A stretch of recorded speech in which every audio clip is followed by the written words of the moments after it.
So specifically this morning, I came across two concepts, two ideas that were forged in my mind and for some reason struggling with them in the aspects of trying to make some sense out of it. A lot of times I'll get some information and these two things, one was on scarcity and abundance and the other was on critic and criticism. And within an instant, the two connected together. Critic and scarcity and criticism and abundance. And I had to think on it for a minute because there's not often that we look at being criticized as being in abundance. But there was a huge connection to this. And I have for some time always reveled in the mindset of the scarcity mindset or the abundance mindset. And oftentimes you look at people or listen to people that are considered super successful, and there's this concept of being in abundance. And I've always well, that's nice to talk about when you are in abundance. Like if you look financially, if somebody is doing well, it's easy to be in abundance. But to be in abundance while in a scarcity bank account, that's the sweet spot. Meaning if you don't have the money to make things work and still be in an abundant mindset, that's the person that I want to know about. That's the mindset that I want to be at. And I've struggled with this for a long time in the aspects of just being in abundance sometimes when there's that scarcity all around you. And I've talked about this in previous podcasts in the aspects of that you should be in abundance all the time. If you can move, if your mind can think, if your body can do some work, then you can always generate more. And this is a concept of just, taking in and letting go. It's like a glass of water. You drink the water and you let it go. So you're not sitting there. You're not sitting there in this aspect of I can't get more water. So we often have, and if you step back for a moment, you look at things in life, there's abundance everywhere. I mean, you can go out and generate money, that's abundance. And so the mindset shift into abundance means that we can play and we can create when we're in abundance.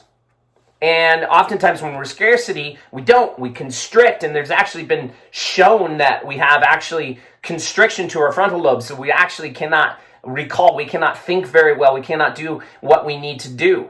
And I learned this in taking tests. And I think somebody once calculated somewhere north of 750 tests that we take in our doctorate program. So you're used to it. But if you had to perform on this certain test, which often you did, and you didn't know the information as well as you could have, your body just gets into the stress mode and you start constricting. And so here we are in our neurology program, knowing that if I can't relax right now, I'm going to constrict. I'm going to constrict my mind and not be able to access what I needed to do to put on down to the test. And so then you compound more stress on this. But in the scarcity mindset, you are constricting. You are constricting that creative process.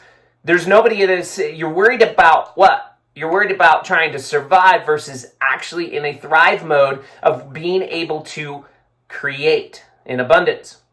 Okay, but here's the connection. Oftentimes when we're in scarcity mindset, we are critics. And I did an Instagram post on this. You can read this as well and kind of merge all these things together. But if you look at it from a standpoint of being a critic, if you're being critical of something, it is oftentimes a reflection of what you need to be diving into.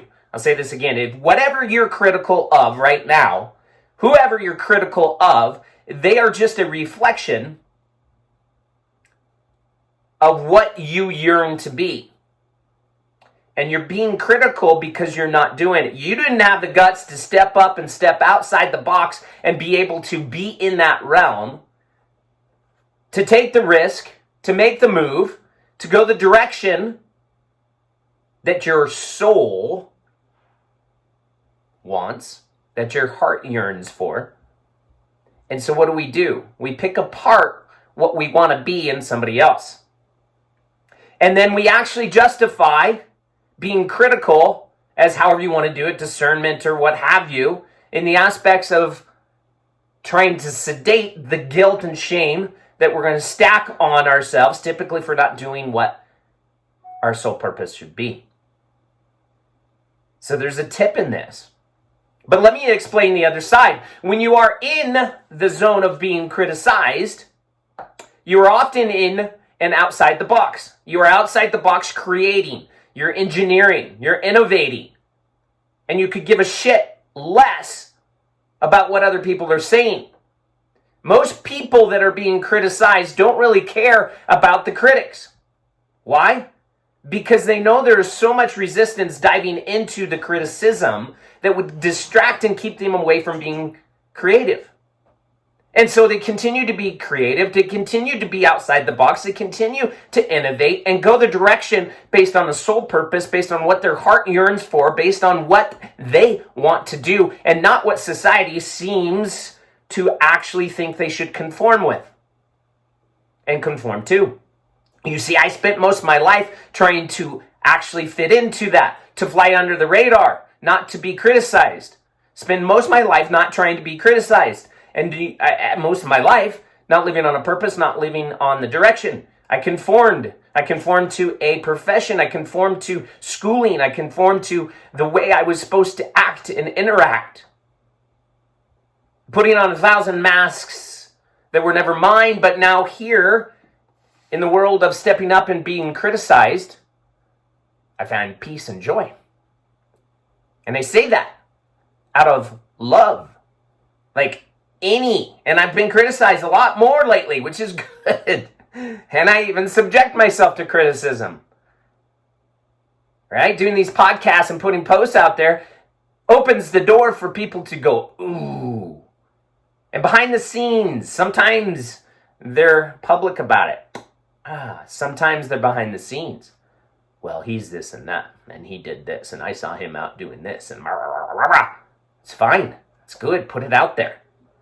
And then use that to look at a reflection of what you want. And I think the highest form of flattery is being criticized.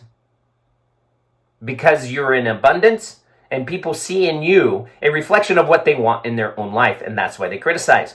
That is a wicked twist on criticism, is it not? Holy man, if you were hearing this, that is a wicked twist on criticism. To inhale criticism as the highest form of flattery, happy day. And here's the question for you today. Are you not being criticized?